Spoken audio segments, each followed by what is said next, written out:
There you go. The picture hasn't changed, sorry. Because I don't have the picture I want yet. But that will do for now. So you can at least see the title if you're watching this on Twitch. Right, carrying on. We shall carry on. We'll do one more keyboard thing here. So I will give you my YouTube link so that if you are watching this on Twitch, you know where to go to find more stories that I've read.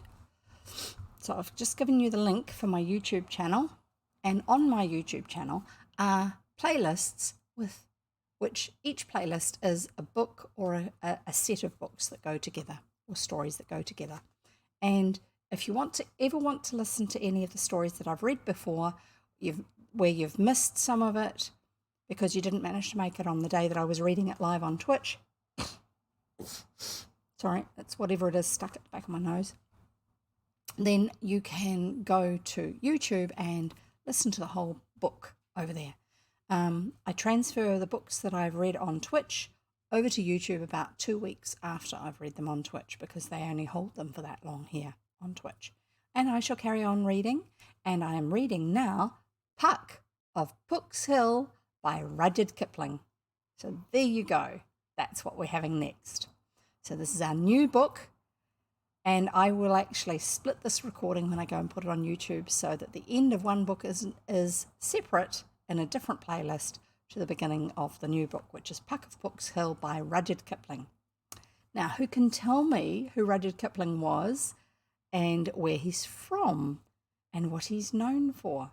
Some of you might know of him as being the guy who wrote The Jungle Book. Not the movie, not the animated thing. They are based on the book that he wrote. And I think he was born there, actually spent a lot of time in India. He's an Englishman, but he spent a lot of time in India when he was young, and then moved back to England and lived the rest of his life there. And I've actually visited the house that he lived in England, I think it was southern England. It's quite an interesting place. They've even still got his office set up the way it used to be. And I will change the picture in the background of my overlay here so that maybe we'll have Rudyard Kipling's office while we listen to Puck of Pook's Hill. And Puck of Pook's Hill is actually one of two books that go together. The other one is called Rewards and Fairies, and I have that one as an actual physical book sitting on my bookshelf behind me that I'll be reading at some stage in the future. So I'm going to read Puck of Pook's Hill. And this book, one of the things that's interesting about it is that the chapters have a poem or a song at the beginning and the end of them that is associated with it. So I'm just going to read it and the story will explain itself. Puck's Song. See you the dimpled track that runs all hollow through the wheat? Oh, that was where they hauled the guns that smote King Philip's fleet. See you our little mill that clacks, so busy by the brook, she has ground her corn and paid her tax ever since Domesday Book. See you our stilly woods of oak, and the dread ditch beside, oh, that was where the Saxons broke on the day that Harold died. See you the windy levels spread about the gates of Rye, oh, that was where the Northmen fled when Alfred's ships came by. See you our pastures wide and lone, where the red oxen browse, oh, there was a city thronged and known, ere London boasted a house. And see you after rain the trace of mound and ditch and wall, oh, that was a legion's camping place when Caesar sailed from Gaul. And see you marks that show and fade like shadows on the downs, oh, they are the lines the Flint men made to guard their wondrous towns. Trackway and camp and city lost, salt marsh where now is corn, old wars, old peace, old arts that cease, and so was England born.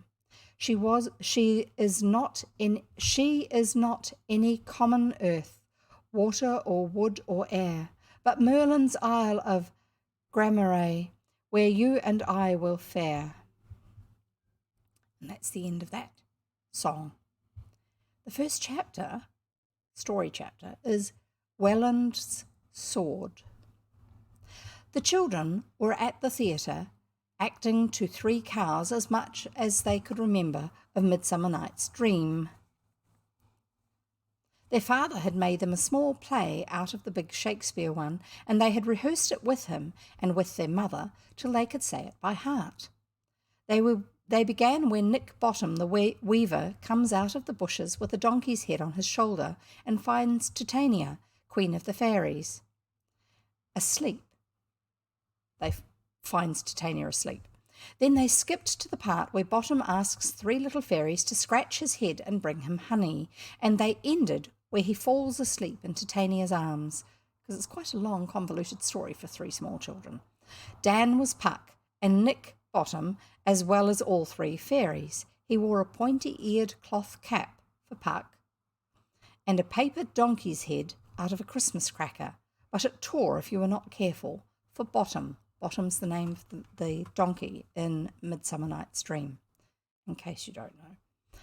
Anna was Titania, with a wreath of columbines and a foxglove wand.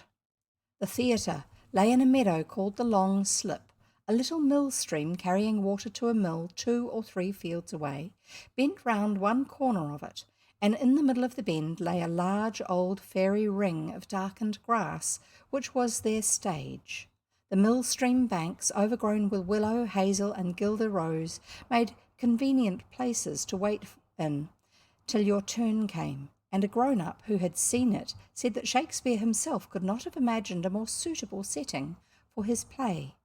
They were not, of course, allowed to act on Midsummer Night itself, but they went down after tea on Midsummer Eve, when the shadows were growing, and they took their supper, hard-boiled eggs, Bath Oliver biscuits, and salt in an envelope, salt for the eggs.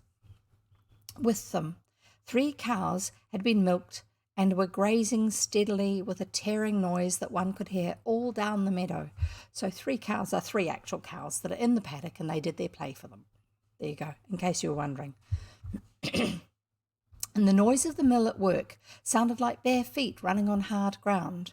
A cuckoo sat on a gatepost singing his broken June tune, cuckoo, cook, while a busy kingfisher crossed from the mill stream to the brook, which ran on the other side of the meadow. Everything else was a sort of thick, sleepy stillness, smelling of meadowsweet and dried grass.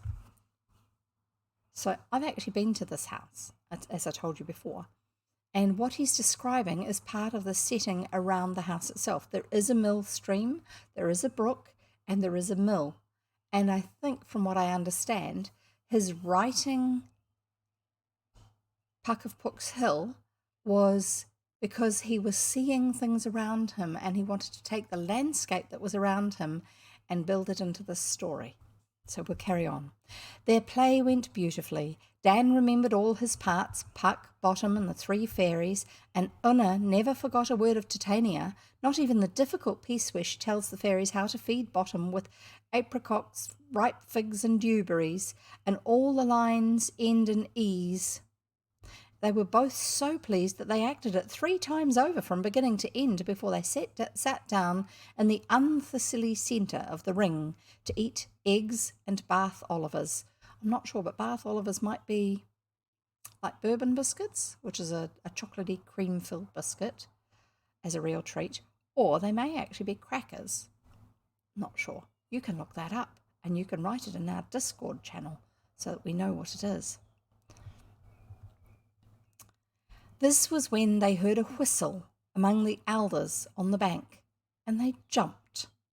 In the very spot where Dan had stood as Puck, they now saw a small, brown, broad-shouldered, pointy-eared person with a snub nose, slanting blue eyes, and a grin that ran right across his freckled face. The bushes parted. In the very spot where Dan had stood as Puck, they saw a... I'm now reading the description, which is underneath an illustration, and I shall show it to you to show you why I'm not going to show you all the rest of them, because that's very, very hard to pick. You've got the children here, and Puck is standing over here in front of the bushes.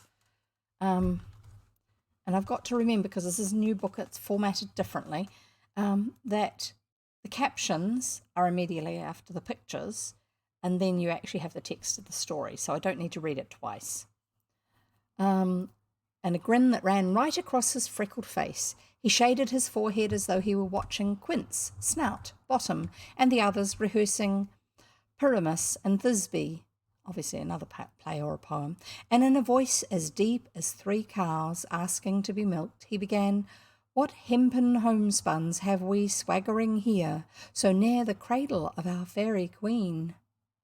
He stopped, hollowed one hand round his ear, and with a wicked twinkle in his eye went on, "What a play toward, I'll be the auditor. An actor too, perhaps, if I see cause." The children looked and gasped.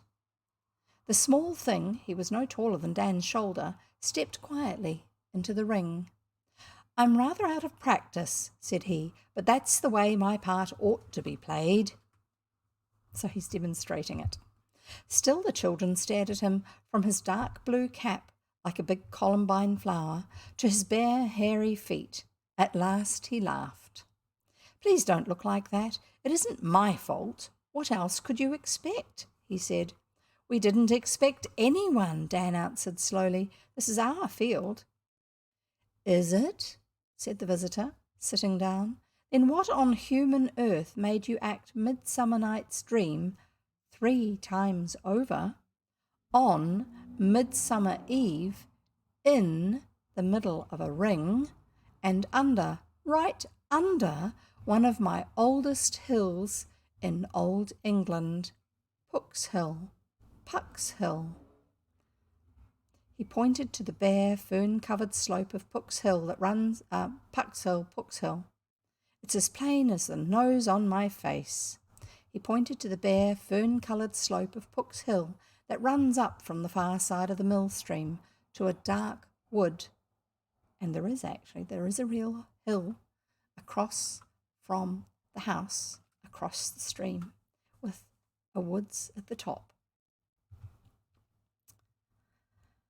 Beyond that wood, the ground rises and rises for 500 feet, till at last you climb out on the bare top of Beacon Hill to look over the Pevensey levels and the Channel and half the naked South Downs, naked because they're grazed by sheep, and so it's just grass, not trees.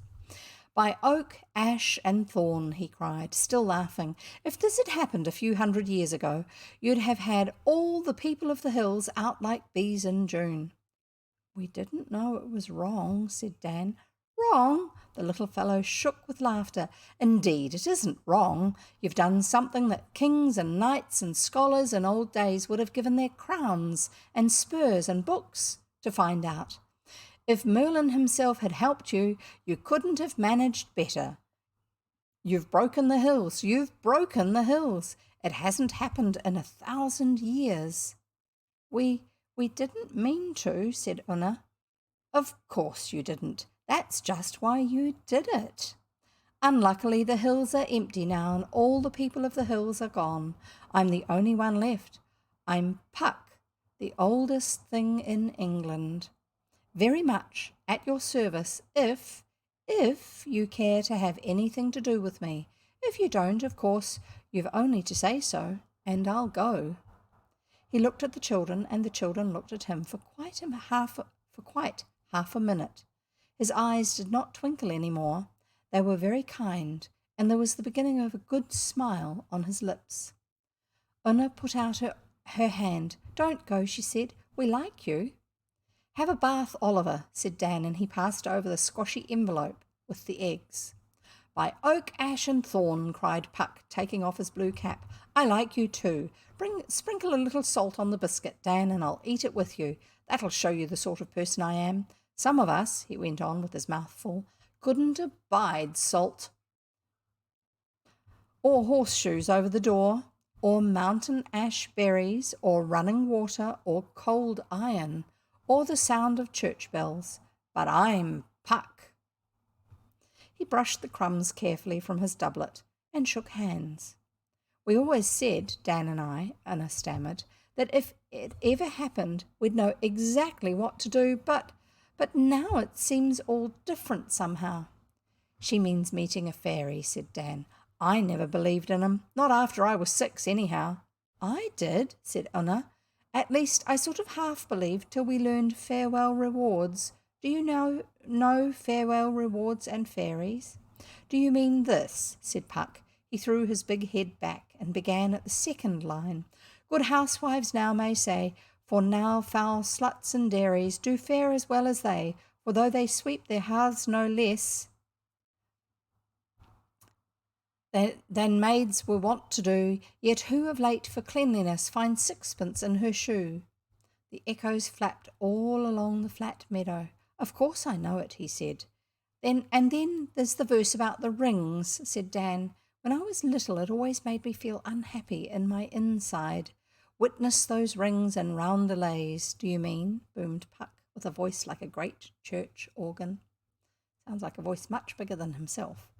Of theirs which yet remain were footed in Queen Mary's days on many a grassy plain, but since of late Elizabeth and later James came in, are never seen on any heath, as when the time hath been. It's some time since I heard that sung, but there's no good beating about the bush. It's true, the people of the hills have all left. I saw them come into old England, and I saw them go. Giants, trolls, kelpies, brownies, goblins, imps, wood, tree, mound, and water spirits, heath people, hill watchers, treasure guards, good people, little people, pishogues, leprechauns, night riders, pixies, nixies, gnomes, and the rest, gone, all gone. I came into England with oak, ash, and thorn, and when oak, ash, and thorn are gone, I shall go too. Dan looked round the meadow, at Unna's oak by the lower gate, at the line of ash trees that overhang Otter Pool where the mill stream spills over when the mill does not need it, and at the gnarled old whitethorn where 3 cows scratched their necks. It's all right, he said, and added, I'm planting a lot of acorns this autumn too. Then aren't you most awfully old? Said Una. Not old, fairly long-lived, as folks say hereabouts. Let me see, my friends used to set my dish of cream for me of nights when Stonehenge was new. Yes, before the flint men made the dew pond under Chanctonbury Ring, and that's a real place. There are dew ponds up on the South Downs. It's a special way of collecting water when there's no rain, but there is dew, and it's hollowed out in the chalk, and then they put crushed limestone or chalk, crushed very fine, and made into a paste, and they pat it over the surface of the stone in the hollow that they've made, and they pat it on so very carefully and as thick as they can, and then it sets and goes hard. And because it's a big enough space, it catches the dew that's on the grass and it gathers in that place. And so the animals, the sheep, have somewhere to get water from, when otherwise up on the chalk downs they don't have water because there's no streams up on that part. So maybe this Chanctonbury Ring is a real place. Maybe you can look it up. I don't know. Una clasped her hands, cried, "Oh," and nodded her head. She's thought a plan, Dan explained. She always does like that when she thinks a plan. I was thinking, suppose we saved some of our porridge and put it in the attic for you. They'd notice it if we left it in the nursery. Schoolroom, said Dan quickly, instead of the nursery, and Una flushed because they had made a solemn treaty that summer not to call the schoolroom the nursery any more. Bless your heart of gold, said Puck. You'll make a fine considering wench some market day. I really don't want you to put out a bowl for me, but if ever I need a bite, be sure I'll tell you. He stretched himself at length on the dry grass, and the children stretched out beside him, their bare legs waving happily in the air. They felt they could not be afraid of him any more than of their particular friend, old Hobden, the hedger. That's a man who cuts and trims and weaves hedges so they form strong fences between fields. He did not bother them with grown-up questions or laugh at the donkey's head, but lay and smiled to himself in the most sensible way. "Have you a knife on you?" he said at last. Dan handed over his big one-bladed outdoor knife, and Puck began to carve out a piece of turf. from the centre of the ring. "What's that for? Magic?" said Anna, as he pressed up the square of chocolate loam that cut like so much cheese. The soil underneath the dirt is called loam, and it was dark brown, so it's chocolate. "One of my little magics," he answered, and cut another. "You see, I can't let you into the hills because the people of the hills have gone. But if you care to take season from me, I may be able to show you something out of the common here on human earth. You certainly deserve it." "What's season?" asked Dan cautiously. "It's an old custom the people had when they bought and sold land. They used to cut out a clod and hand it over to the buyer, and you weren't lawfully seized of your land, it didn't really belong to you, till the other fellow had actually given you a piece of it, like this." He held out the turves. "But it's our own meadow," said Dan, drawing back. "Are you going to magic it away?" Puck laughed. "I know it's your meadow, but there's a great deal more in it than you or your father ever guessed. Try." He turned his eyes on Una. "I'll do it," she said, and Dan followed her example at once. "Now are you two lawfully seized and possessed of all old England," began Puck in a sing-song voice. "By right of oak, ash, and thorn are you free to come and go and look and know, where I shall show, or best you please. You shall see what you shall see, and you shall hear what you shall hear, though it shall have happened 3,000 year, and you shall know neither doubt nor fear. Fast, hold fast, all I give you." The children shut their eyes, but nothing happened. "Well," said Una, disappointedly opening them, "I thought there would be dragons." "Though it shall have happened 3,000 year," said Puck, and counted on his fingers. "No, I'm afraid there were no dragons 3,000 years ago." "But there hasn't happened anything at all," said Dan. "Wait a while," said Puck. "You don't grow an oak in a year, and old England is older than 20 oaks. Let's sit down again and think. I can do that for a century at a time." "Ah, but you are a fairy," said Dan. "Have you ever heard me use that word yet?" said Puck quickly. "No, you talk about the people of the hills, but you never say fairies," said Una. "I was wondering at that. Don't you like it? How would you like to be called mortal or human being all the time?" said Puck. "Or son of Adam or daughter of Eve?" "I shouldn't like it at all," said Dan. "That's how the jinns and afrits talk in the Arabian Nights. And that's how I feel about saying that word that I don't say. Besides, what you call them are made-up things the people of the hills have never heard of. Little buzzflies with butterfly wings and gauze petticoats and shiny stars in their hair and a wand like a schoolteacher's cane for punishing bad boys and rewarding good ones. I know 'em." "We don't mean that sort," said Dan. "We hate 'em too." So that's the fantasy ones he's talking about that you used to see in pictures. Well, you still do, I suppose. "Exactly," said Puck. "Can you wonder that the people of the hills don't care to be confused with that painty winged wand-waving sugar and shake-your-head set of impostors? Butterfly wings indeed. I've seen Sir Huon and a troop of his people setting off from Tintagel Castle for high Brazil in the teeth of a sou'westerly gale, with the spray flying all over the castle and the horses of the hill wild with fright. Out they'd go in a lull, screaming like gulls, and back they'd be driven 5 good miles inland before they could come head to wind again. Butterfly wings! It was magic, magic as black as Merlin could make it, and the whole sea was green fire, and white foam was singing mermaids in it, and the horses of the hill picked their way from one wave to another by the lightning flashes. That was how it was in the old days." "Splendid," said Dan, but Una shuddered.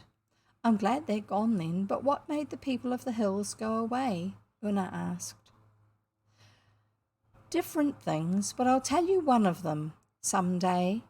The thing that made the biggest flit of any," said Puck. "But they didn't all flit at once. They dropped off one by one through the centuries. Most of them were foreigners who couldn't stand our climate. They flitted early." "How early?" said Dan. a couple of thousand years or more. The fact is they began as gods. The Phoenicians brought some over when they came to buy tin, and the Gauls and the Jutes and the Danes and the Frisians and the Angles brought more when they landed. They were always landing in those days or being driven back to their ships, and they always brought their gods with them. England is a bad country for gods. Now I began as I mean to go on, a bowl of porridge, a dish of milk, and a little quiet fun with the country folk in the lanes was enough for me then. As it is now, I belong here, you see. And I have been mixed up with people all my days, but most of the others insisted on being gods and having temples and altars and priests and sacrifices of their own. People burned in wicker baskets, said Dan, like Miss Blake tells us about. All sorts of sacrifices, said Puck. If it wasn't men, it was horses or cattle or pigs or metheglin. That's a sticky, sweet sort of beer. I never liked it. They were stiff-necked, extravagant set of idols, the old things. But what was the result? Men don't like being sacrificed at the best of times. They don't even like sacrificing their farm horses. After a while, men simply left the old things alone. And the roofs of their temples fell in, and the old things had to scuttle out and pick up a living as they could. Some of them took to hanging about trees and hiding in graves and groaning of nights. If they groaned loud enough and long enough, they might frighten a poor countryman into sacrificing a hen or leaving a pound of butter for them. I remember one goddess called Belisama. She became a common wet water spirit somewhere in Lancashire, and there were hundreds of other friends of mine. First they were gods, then they were people of the hills, and then they flitted to other places because they couldn't get on with the English for one reason or another. There was only one old thing, I remember, who honestly worked for his living after he came down in the world. He was called Weland, and he was a smith to some gods. I've forgotten their names, but he used to make them swords and spears. I think he claimed kin with Thor of the Scandinavians. Heroes of Asgard, Thor, said Anna. She had been reading the book. Perhaps, answered Puck. Nonetheless, when bad times came, he didn't beg or steal. He worked, and I was lucky enough to be able to do him a good turn. Tell us about it, said Dan. I think I like hearing of old things. They rearranged themselves comfortably, each chewing a grass stem. Puck propped himself on one strong arm and went on. Let's think. I met Weland first on a November afternoon in a sleet storm on Pevensey Level. Pevensey? Over the hill, you mean? Dan pointed south. Yes, but it was all marsh in those days, right up to Horsebridge and Hydene. I'm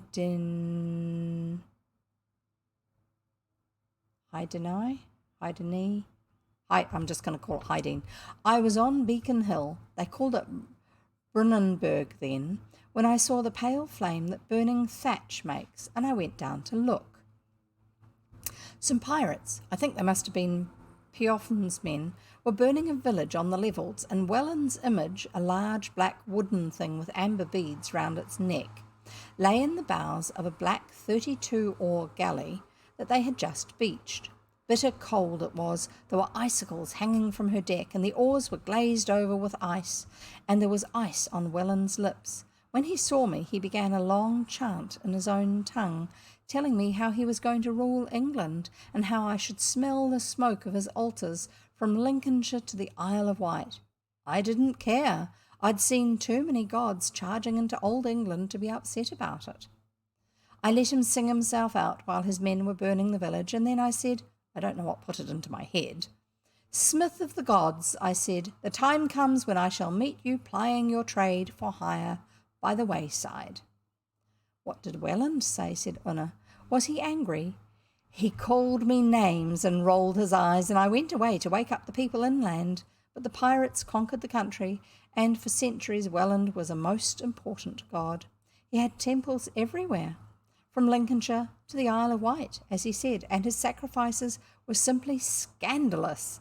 To do him justice, he preferred horses to men, but men or horses, I knew that presently he'd have to come down in the world like the other old things. I gave him lots of time. I gave him about 1,000 years. And at the end of him, I went into one of his temples near Andover to see how he prospered. There was his altar, and there was his image, and there were his priests, and there were the congregation, and everybody seemed quite happy, except Weland and the priests. In the old days, the congregation were unhappy until the priests had chosen their sacrifices, and so would you have been. When the service began, a priest rushed out, dragged a man up to the altar, pretended to hit him on the head with a little gilt axe, and the man fell down and pretended to die. Then everybody shouted, "A sacrifice to Weland! A sacrifice to Weland!" And the man wasn't really dead, said Una. Not a bit. All as much pretence as a doll's tea party. Then they brought out a splendid white horse, and the priest cut some hair from its mane and tail and burned it on the altar, shouting, "A sacrifice!" That counted the same as if a man and a horse had been killed. I saw poor Weland's face through the smoke, and I couldn't help laughing. He looked so disgusted and so hungry, and all he had to satisfy himself was a horrid smell of burning hair, just a doll's tea party. I judged it better not to say anything then. 'Twouldn't have been fair, and the next time I came to Andover, a few 100 years later, Weland and his temple were gone, and there was a Christian bishop in a church there. None of the people of the hills could tell me anything about him, and I supposed that he had left England. Puck turned, lay on the other elbow, and thought for a long time. "Let's see," he said at last. "It must have been some few years later, a year or two before the conquest, I think, that I came back to Pook's Hill here, and one evening I heard old Hobden talking about Weland's Ford."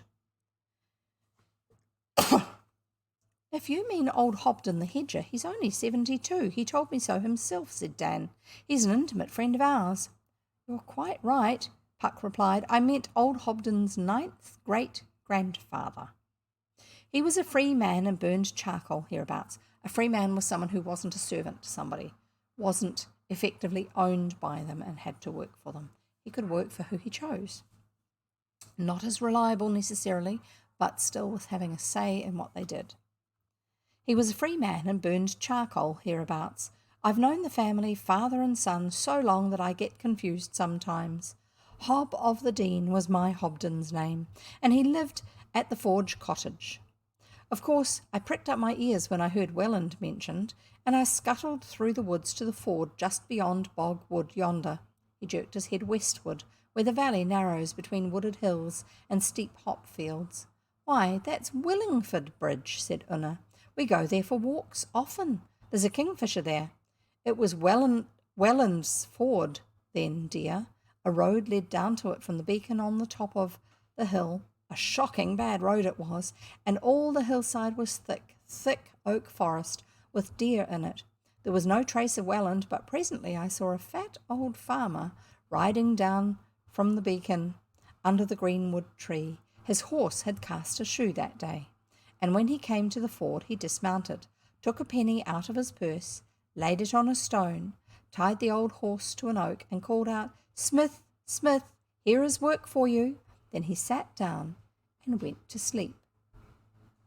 You can imagine how I felt when I saw a white-bearded, bent old blacksmith in a leather apron creep out from behind the oak and begin to shoe the horse. It was Weland himself. I was so astonished that I jumped out and said, "What on human earth are you doing here, Weland?" "Poor Weland," sighed Una. He pushed the long hair back from his forehead. He didn't recognize me at first. Then he said, "You ought to know. You foretold it, old thing. I'm shoeing horses for hire. I'm not even Weland now." He said, "They call me Wayland Smith," which is actually a surname. "Poor chap," said Dan. "What did you say?" "What could I say?" He looked up with the horse's foot in his lap, and he said, smiling, "I remember the time when I wouldn't have accepted this old bag of bones as a sacrifice, and now I'm glad enough to shoe him for a penny." "Isn't there any way for you to get back to Valhalla or wherever you came from?" I said. "I'm afraid not," he said, rasping away at the hoof. He had a wonderful touch with horses. The old beast was whinnying on his shoulder. You may remember that I was not a gentle God in my day, and my time and my power. I shall never be released till some human being truly wishes me well. Surely, said I, the farmer can't do less than that. You're shoeing the horse all round for him. Yes, said he, and my nails will hold a shoe from one full moon to the next. But farmers and Weald clay are both uncommon cold and sour.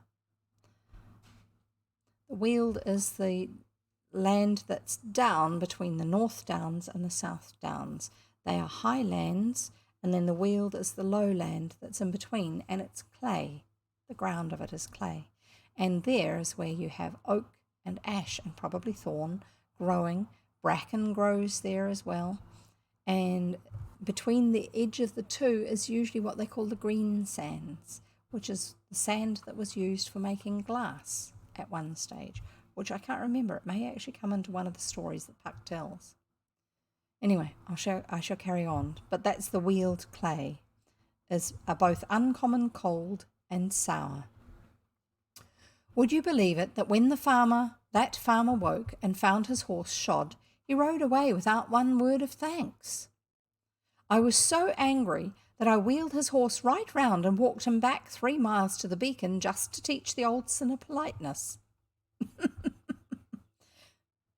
Were you invisible? Said Una. Puck nodded gravely. The beacon was always laid in those days ready to light, in case the French landed at Pevensey, and I walked the horse about and about it that long summer night. The farmer thought he was bewitched. Well, he was, of course, and began to pray and shout. I didn't care. I was as good a Christian as he, any fair day in the country. And about 4 o'clock in the morning, a young novice came along from the monastery that used to stand on top of Beacon Hill. What's a novice? Said Dan. It really means a man who's beginning to be a monk. But in those days, people sent their sons to a monastery just the same as a school. This young fellow had been to a monastery in France for a few months every year, and he was finishing his studies in the monastery close to his home here. Hugh was his name, and he had got up to go fishing hereabouts. His people owned all this valley. Hugh heard the farmer shouting and asked him what in the world he meant. The old man spun him a wonderful tale about fairies and goblins and witches, and I know he hadn't seen a thing except rabbits and red deer all night. The people of the hills are like otters.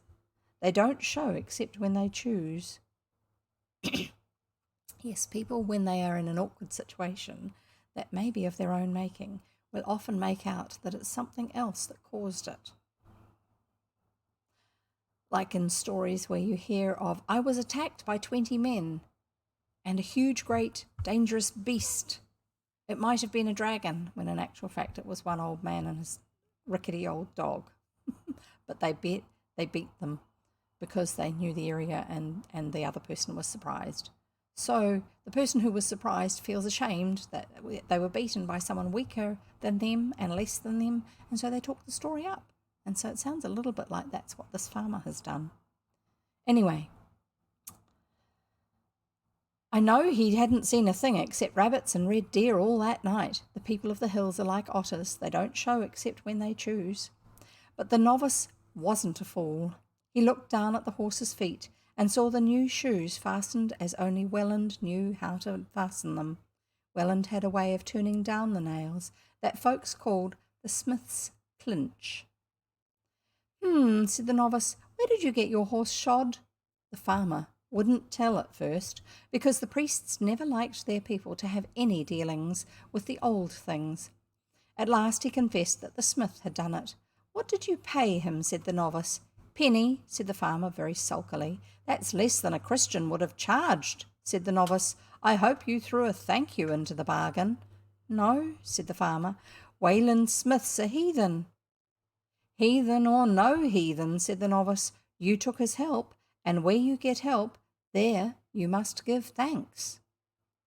What? Said the farmer. He was in a furious temper because I was walking the old horse in circles all this time.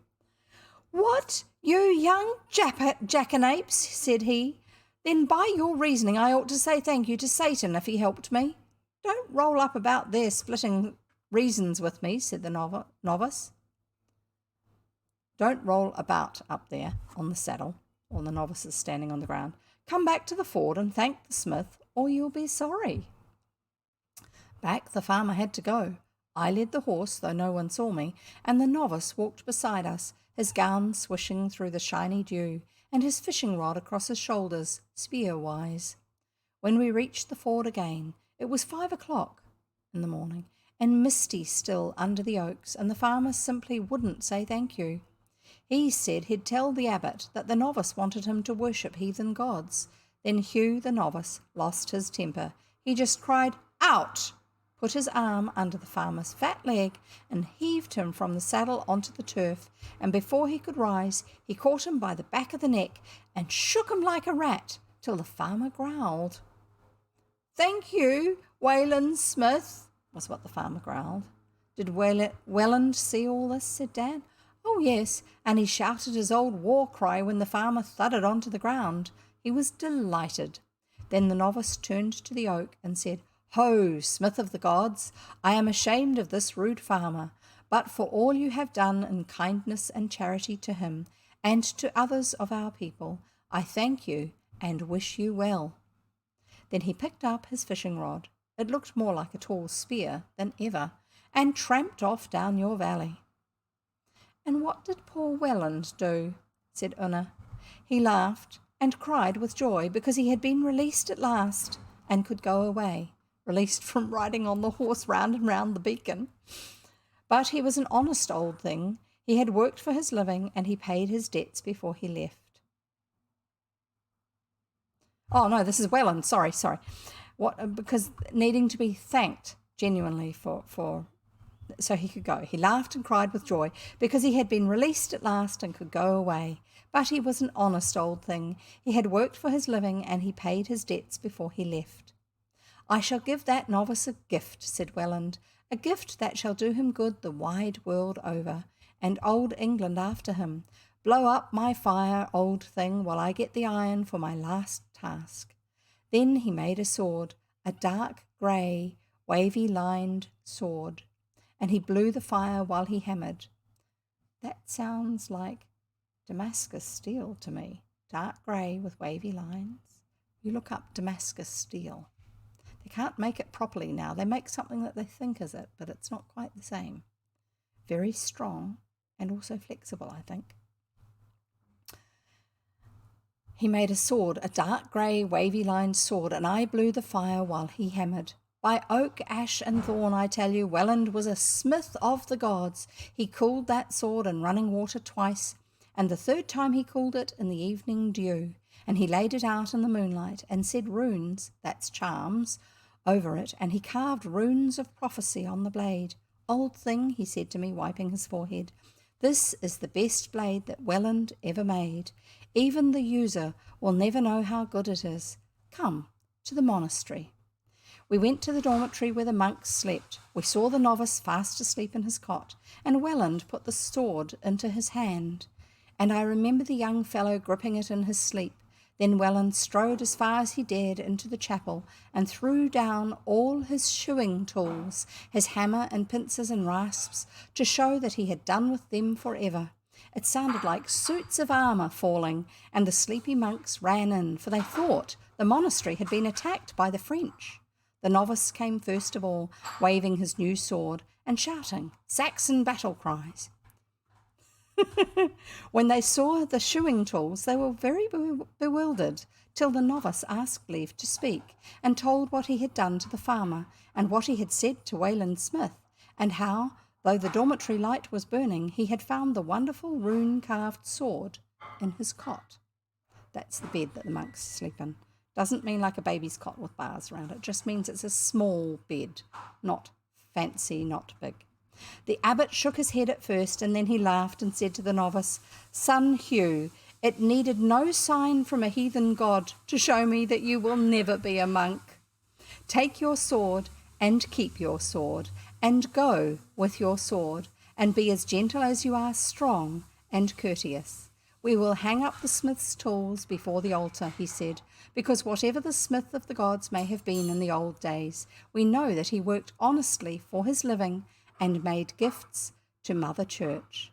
Then they went to bed again, all except the novice, and he sat up in the garth playing with his sword. Then Weland said to me by the stables, "Farewell, old thing, you had the right of it. You saw me come to England, and you see me go. Farewell." With that he strode down the hill to the corner of the great woods. Wood's Corner, you call it now, to the very place where he had first landed, and I heard him moving through the thickets towards Horsebridge for a little, and then he was gone. That was how it happened. I saw it. Both children drew a long breath. "But what happened to Hugh the novice?" said Una. "And the sword," said Dan. Puck looked down the meadow that lay all quiet and cool in the shadow of Pook's hill. A corncrake, that's a type of bird, jarred in the hayfield nearby, and the small trout in the brook began to jump. A big white moth flew unsteadily from the alders, that's a type of tree, and flapped round the children's heads, and the least little haze of water mist rose from the brook. "Do you really want to know?" said Puck. "We do," cried the children, "awfully." "Very good. I promise you that you shall see what you shall see, and you shall hear what you shall hear, though it shall have happened 3,000 years. But just now it seems to me that unless you go back to the house, people will be looking for you. I will walk with you as far as the gate." "Will you be here when we come again?" they asked. "Surely, surely," said Puck. "I've been here some time already. 1 minute first, please." He gave them each 3 leaves, 1 of oak, 1 of ash, and 1 of thorn. "Bite these," he said, "otherwise you might be talking at home of what you have seen and heard, and, if I know human beings, they'd send for the doctor. Bite." They bit hard and found themselves walking side by side to the lower gate. Their father was leaning over it. "And how did your play go?" he asked. "Oh, splendidly," said Dan. "Only afterwards I think we went to sleep. It was very hot and quiet. Don't you remember, Una?" Una shook her head and said nothing. "I see," said father. Late in the evening Kilmeny came home, for Kilmeny had been she could not tell where, and Kilmeny had seen what she could not declare. "But why are you chewing leaves at your time of life, daughter? For fun?" So he was just reciting that about Kilmeny, who didn't remember where. "No, it was for something, but I can't exactly remember," said Una, and neither of them could till... I'm just going to check something. That's technically the end of the chapter, but I'm just going to check to see if... Yeah, I'm not going to read the next poem or song. I'm going to start the next chapter with the next poem or song. So there you go. That's the first story in Puck of Pook's Hill. It's a story that weaves together real history and imaginary history of England. And Mr. Rudyard Kipling was very good at that sort of thing. And I shall see you next time, because it's now, oh my goodness, it's after 4:30. I shall read to you again, and I shall read some more of Puck of Pook's Hill next time. So until then, have a wonderful time. Bye.